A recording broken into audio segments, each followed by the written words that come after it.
Question number 166. माननीय मंत्री जी पर रखा गया. माननीय सदस्य. Sir, the minister has given a reply which is very skillful.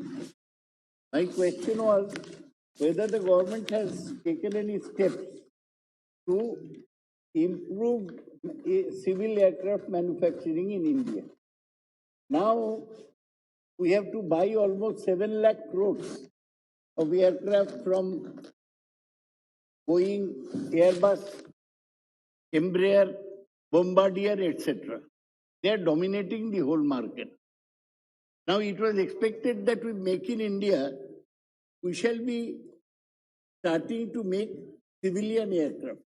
May I know from the Honorable Minister what steps he is taking to start the real manufacturing of passenger aircraft in India? We have done well in the field of military aircraft, but in passenger aircraft we are far behind. Will the young enthusiastic minister take some steps in this?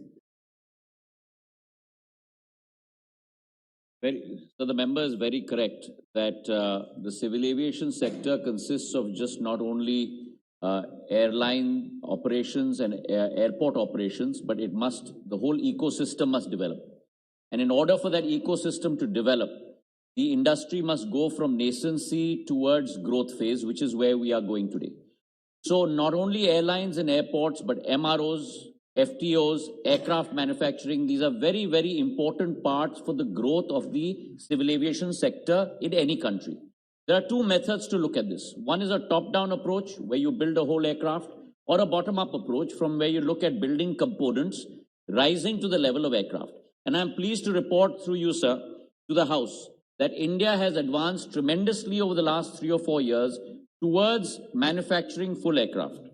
At the date today, we have Boeing and Tata in a joint venture called Tata Boeing Airspace Limited, which is today manufacturing the Apache fuselages in India for not only operation within India, but internationally as well. They are being exported. Also, Airbus has tied up with Tata Advanced Systems to put in a joint bid to replace the Avro aircraft of the IAF with Airbus C295 machines for medium transport. Along with that, Hindustan Aeronautics Limited, which is really the linchpin of our manufacturing capability in India, has taken 5 very important steps in the area of aircraft manufacturing. First, 2 civil aviation Dornier 228s have already been manufactured in India and are being provided to Alliance Air. Second, made in India, we are manufacturing today, as you said, Atmanirbhar Bharat, Sougata Rai Sahab, we are manufacturing the Indian version of the Dornier 228, which is called the Hindustan 228 in India, and 6 civil aircrafts are under production with our own internal funding of HAL. Third, there is an MOU that HAL has entered into with CSIR and National Aerospace Laboratories to produce the Saras aircraft. The Saras aircraft is a 14-seater turboprop aircraft which will be used for regional transport within India.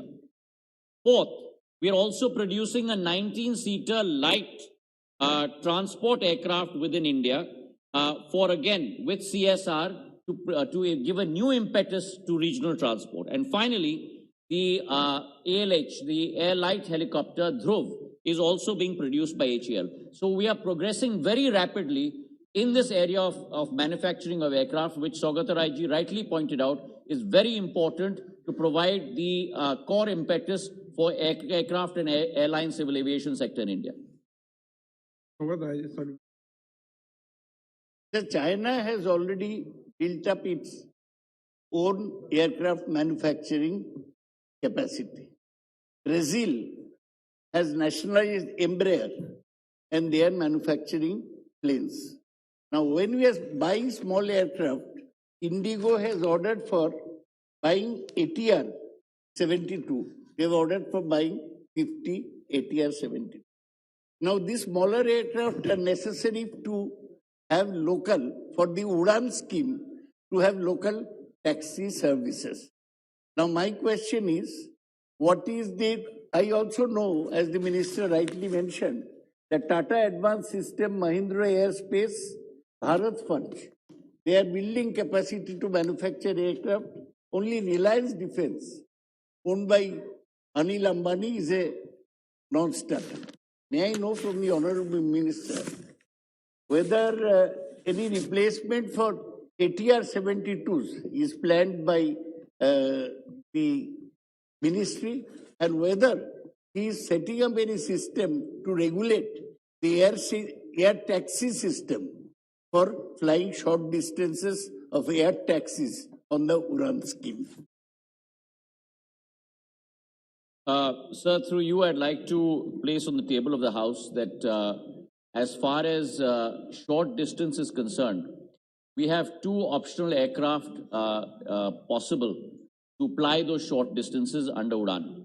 And those short distances are in the range of 300 nautical miles and upwards. That is one, the ATR 72. There's another version of that, a smaller version called the ATR 42.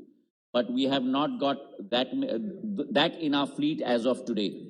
But there's also the Bombardier Q400. So both these aircraft are turboprop aircraft which have a capacity of between 55 to 72 seats, which are being used to fly these routes. Udan has been a very, very successful scheme in terms of viability gap funding to connect previously unconnected or underconnected locations.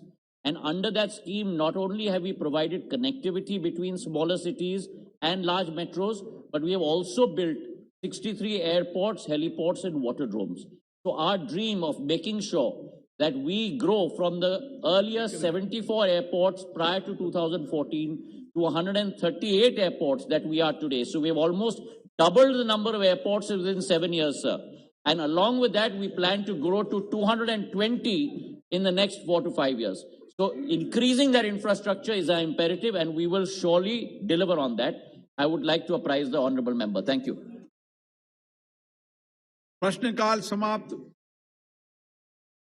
सभा पटल पर रखे जाने वाले पत्र item number 2 Shri V K Singh जी।